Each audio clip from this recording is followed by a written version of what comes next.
तो हमने पढ़ा था कि QB बराबर एन CB डेल्टा टी, सारी चीजें किसके लिए, मोलार के लिए चल रहा है, इसलिए हम यहाँ पर एम को मेंशन नहीं किए हैं। वो आपको समझ जाना कि CB CP किसकी बात चल रही है यहाँ पर, मोलर हीट कैपेसिटी, क्योंकि यहाँ पर थर्मोकेमिस्ट्री की चीजें हैं भैया, आया समझ में। तो QB बराबर हमने क्या निकाला था, एन CB डेल्टा टी, और QP बराबर एन CP डेल्टा टी। पिछले लेक्चर में यहीं पर हम बंद किए थे, ठीक। तो अभी हम क्या यहीं से स्टार्ट करेंगे। तो अब यहाँ पर क्या अपना रोल कौन अदा करने वाला, फर्स्ट लॉ ऑफ थर्मोडायनेमिक्स आता है इनके पास, आ गया first law of thermodynamics. First law क्या बोल रहा है, फर्स्ट लॉ यही तो बोल रहा है क्या, डेल्टा यू बराबर Q plus W. First law of thermodynamics क्या कह रहा है कि डेल्टा यू बराबर Q plus W, Q plus W. अब देखो यहां पर कह रहा, अब यहां पर देखो आप यहां से लिख सकते हो ना, पक्षांतर करके तो लिख ही सकते हो, इतना तो आप लोग जानते हो। क्यू बराबर क्या होगा, डेल्टा यू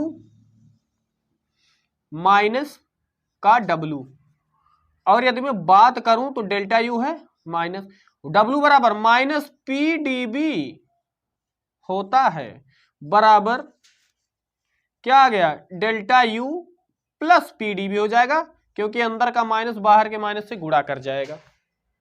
क्यू बराबर delta U plus P D B. अब देखो यहां पर ये चीज आ गया, इस चीज को आप नोट करो, मैं मिटाने जा रहा हूं, मिटा करके फिर कुछ नया बताने वाला हूं। यहां पे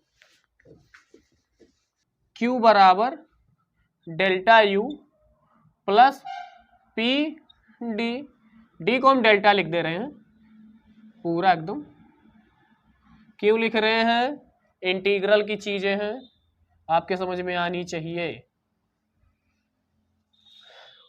आसान चीजें है ना, अब यहां पर मैथ थोड़ी ना पढ़ा रहे हैं। तो अब देखो Q बराबर delta U plus P delta we, किसी दिन क्लास लेकर के बता देंगे कि कैसे क्या होता है, ठीक। Delta U plus P delta we. अब ये तो आपका Q था, और हमको पढ़ना क्या था, हीट हमें कब पढ़ना था, दो ही ऐसा कंडीशन है जब हम हीट पढ़ेंगे, या तो कांस्टेंट वॉल्यूम पे पढ़ेंगे हीट, और या तो कांस्टेंट प्रेशर पे, ठीक।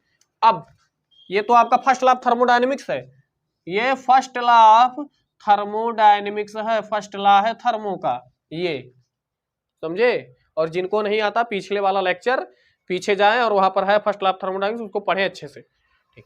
तो अब देखो यहां पर क्या है, क्यू आपको दिख गया ना। अब इसी क्यू को क्या लेना है, Q eight constant volume, eight constant volume पर लोगे डीबी जीरो हो जाएगा। डीबी जीरो का क्या मतलब, डेल्टा बी जीरो हो गया, डेल्टा बी जीरो, यहां पर डेल्टा बी जीरो हो गया। फर्स्ट में आप फर्स्ट लॉ ऑफ थर्मोडायनेमिक्स के अनुसार पहले समीकरण में रखो, तो क्या होगा, क्यू के स्थान पर क्यूबी, क्योंकि आप एट कांस्टेंट वॉल्यूम लिए हो, बराबर डेल्टा यू प्लस पी गुणे जीरो, क्योंकि डेल्टा बी जीरो हो जाता है, तो क्यूबी आपके सामने क्या निकल के आएगा, डेल्टा यू। आला रे आला, खुल गया ताला। क्यूबी बराबर डेल्टा यू, यानी कहा जा रहा है, ये कह रहा है, ये फर्स्ट लॉ ऑफ थर्मोडायनेमिक्स कह रहा है कि यदि सिस्टम को आप हीट दे रहे हो एट कांस्टेंट वॉल्यूम पर, चिल्ला करके, जब वहां पर सारा चीज सीबीसीबी पे चल रहा था, अचानक आ गया एंट्री मार दिया कौन, फर्स्ट लॉ ऑफ थर्मोडायनेमिक्स, और कह रहा है कि यदि सिस्टम को कांस्टेंट वॉल्यूम पर तुम हीट दो, मुझे कोई इतर तुम हीट दो, तो जानते हो वह हीट किसके बराबर होगा, चेंज इन इंटरनल एनर्जी के। सिस्टम क्या करेगा, अपनी इंटरनल एनर्जी को बढ़ाएगा, इंटरनल एनर्जी को चेंज करेगा, समझे कि नहीं। देख लो यहां पर क्यूबी बराबर delta you, change in internal energy निकल के आए हैं, समझे। आंख खोल लो, यहां पे क्या निकल के आया, यदि आपने हीट भेज दिया सिस्टम को, ठीक, और कंडीशन क्या लगा दिया कि वॉल्यूम कांस्टेंट होना चाहिए, एट कांस्टेंट वॉल्यूम पर क्यू तुम भेज रहे हो, यहां पर देखो प्लस क्यू हमने लगा दिया, at constant volume D delta B zero हो जाएगा, डेल्टा बी जीरो हुआ, फर्स्ट लॉ ऑफ थर्मोडायनेमिक्स में रखोगे क्यू बी बराबर डेल्टा यू, यानी चेंज इन इंटरनल एनर्जी के बराबर होगी जो हीट आप भेज रहे हो, सिस्टम को जो हीट दे रहे हो ना, वो उस सिस्टम के चेंज इन इंटरनल एनर्जी के बराबर होगी, यहां से चेंज इन इंटरनल एनर्जी पैदा होता है जब आप कांस्टेंट वॉल्यूम पर हीट भेजते हो। ठीक, अब हम देखते हैं P पर क्या हाल होता है। Q at constant pressure, constant P पर क्या होगा, dP 0 होगी। First law of thermodynamics, QP बराबर डेल्टा U प्लस, अब यहां तो dP है नहीं और P क्या है, कांस्टेंट। इंटीग्रल में कांस्टेंट को बाहर भी लिख सकते हो, उसको अंदर भी भेज सकते हो। चलो यहां पर अंदर भेज देते हैं, PV ये ऐसा हो जाएगा। कॉमन कर यहां पर, ये देख रहे हो ऑपरेटर्स को आप कॉमन कर सकते हो। चलो हम डेल्टा को थोड़ा कॉमन करते हैं और इसको लिखते हैं U प्लस PV, ये चीज लिखा हुआ है ये। और ये चीज है क्या, U plus PV, U plus PV, ये वर्क फंक्शन दिख रहा है ना, ये क्या है, U इंटरनल एनर्जी है। ठीक, इन पूरे सम का चेंज है यहां पर। ठीक, इसको एक नया नाम दे दिया गया, ये जो U प्लस PV है ना, इसी को आप चेंज इन, अब इसको क्या नाम दोगे, अच्छा सोचो। QP वहां क्या था, वहां तो चेंज इन इंटरनल एनर्जी आपने बोल दिया, लेकिन यहां पर इंटरनल एनर्जी में चेंज के साथ साथ ये देखो PB में भी चेंज दिखा रहा है ना, और इसको इस प्रकार से लिखोगे तो U प्लस PB में चेंज दिखा रहा, तो इसको एक नाम क्या दोगे। तो लोगों ने सोचा ये क्या, इसको नाम दे दिया एंथैल्पी H, बोल दिए क्या कि ये जो QP है वो बराबर डेल्टा, और ब्रैकेट में जो चीज लिखी है U प्लस PB, इसको बोल दिया, चलो हम इसको मान लिए H। ये H क्या है, चेंज इन एंथैल्पी है। यहां हम लिख देते हैं व्हेयर, जहां H क्या है, H बराबर U प्लस PB, ये एंथैल्पी यहां से पैदा होती है। एंथैल्पी कहां से पैदा होती है, यहां से। एंथैल्पी कहां से पैदा होती है, यहां से।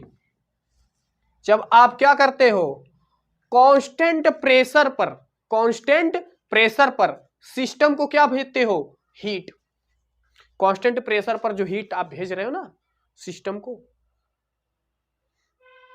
तो वह जानते हो किसके बराबर होगी, उस सिस्टम के चेंज इन एंथैल्पी के बराबर होगी।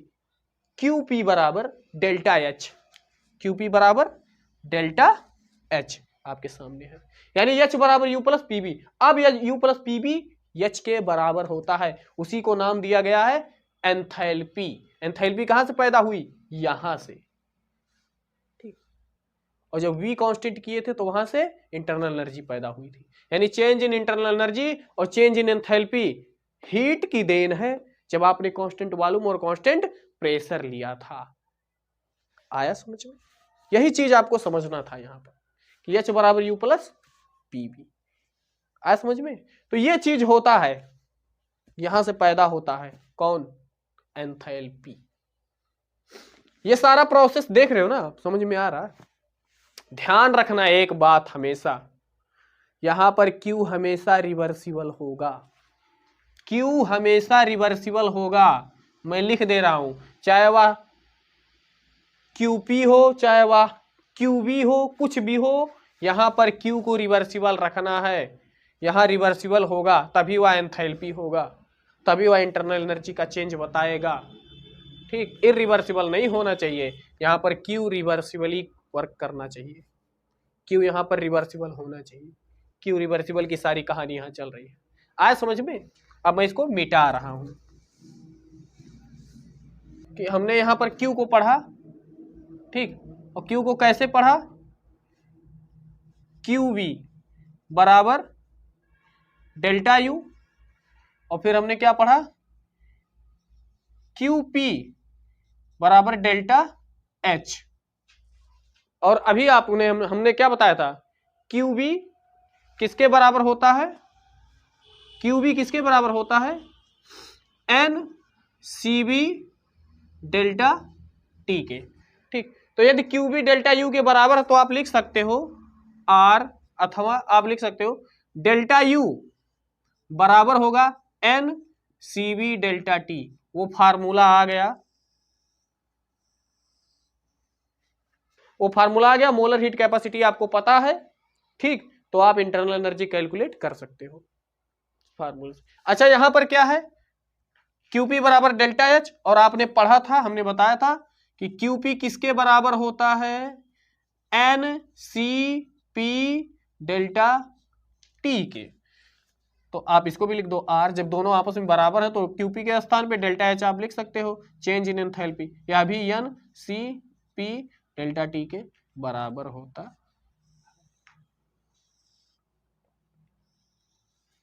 आया समझ में? यानी डेल्टा यू बराबर N C B delta T और डेल्टा एच बराबर N C P delta T, यानी सीपी को डेल्टा एच से रिलेट और सीबी को डेल्टा यू से रिलेट करके हमने वह फार्मूला भी प्राप्त कर लिया। आया समझ में? तो ये क्या है, 6 प्रकार के फार्मूले क्यू रिवर्सिबल को लेकर के हमने यहां पर गाए हैं। आया समझ में? रिवर्सिबल मतलब यहां पर हीट धीरे धीरे दिया जा रहा है, रिवर्सिबल प्रोसेस कई स्टेप में होता है ना, सारी चीज आप पढ़ चुके हो, बता चुके हैं। तो ये था पूरा आपका गाना, पूरी कहानी थी किसकी, हीट की, कि यहां पर सारा चीज कौन कर रहा है, हीट कर रहा है। ठीक, बाकी का हम आगे पढ़ेंगे।